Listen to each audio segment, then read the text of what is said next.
Nous sommes le Sahel. Nous sommes le Sahara. Nous sommes tout simplement l'Afrique. Et le monde tout entier se mettra à l'écoute. Car la patrie ou la mort, nous vaincrons. Entre battements de tambour, danse traditionnelle et explosion de couleurs, Ouagadougou a donné ce jeudi 25 septembre 2025 le ton de la 15e édition du Salon international du tourisme et de l'hôtellerie de Ouagadougou, CITO 2025. Placé sous le thème « Tourisme et intégration des peuples du Sahel », ce grand rendez-vous, tenu sous le haut patronage du Premier ministre, représenté par le ministre d'État Ismaël Sombié, entend faire du tourisme un ciment d'unité et de rapprochement entre les nations de la sous-région. Le CITO n'est pas un simple rendez-vous commercial. Il est le cœur battant de notre stratégie de développement touristique, une célébration éclatante de notre identité plurielle et une vitrine ouverte sur les promesses d'un secteur que nous savons stratégique pour notre développement. Le chemin parcouru depuis la première édition est considérable.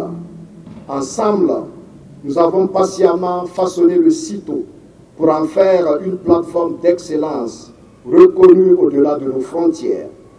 Il a su évoluer, se réinventer pour répondre aux exigences d'un marché en perpétuelle mutation. Pour cette 15e édition, le Mali et le Niger sont les pays invités spéciaux. Prenant la parole au nom des pays frères de l'AES, la ministre en charge du tourisme du Niger n'a pas manqué de féliciter le Burkina Faso pour la constance dans l'organisation de cet événement qui est un véritable facteur de cohésion sociale pour les peuples, notamment ceux de l'Alliance des États du Sahel AES.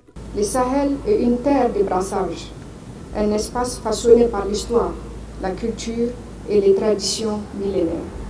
Nos peuples partagent des liens de sang, de voisinage et de solidarité qui transcendent les frontières administratives.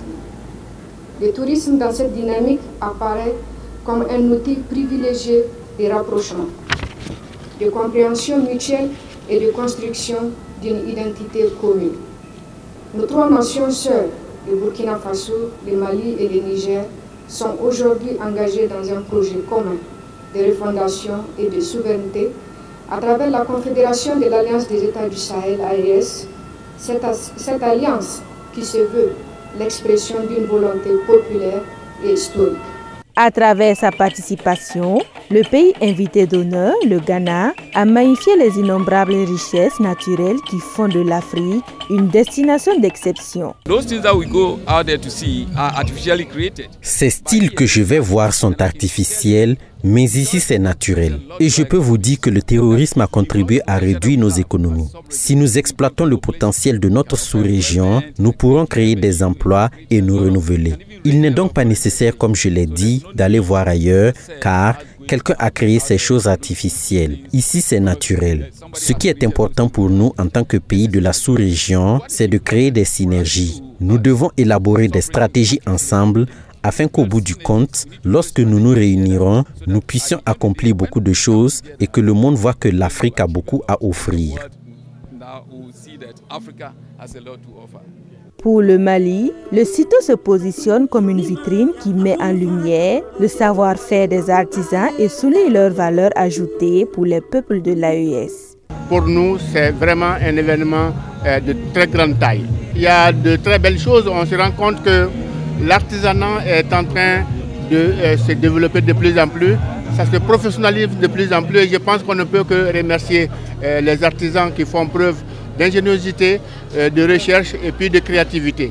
Et dans tous les secteurs de l'artisanat, je pense qu'il y a vraiment un travail de recherche et un travail de créativité qu'il faut encourager. La cérémonie s'est achevée par une visite des stands au cours de laquelle les autorités ont pu apprécier la diversité des produits exposés et échanger avec les artisans. La population est invitée durant ces 4 jours à se mobiliser pour redécouvrir les richesses touristiques du Sahel et à devenir les premières ambassadrices de leur patrimoine. Une manière de démontrer la résilience et la vitalité du peuple burkinabé à travers la culture et le tourisme.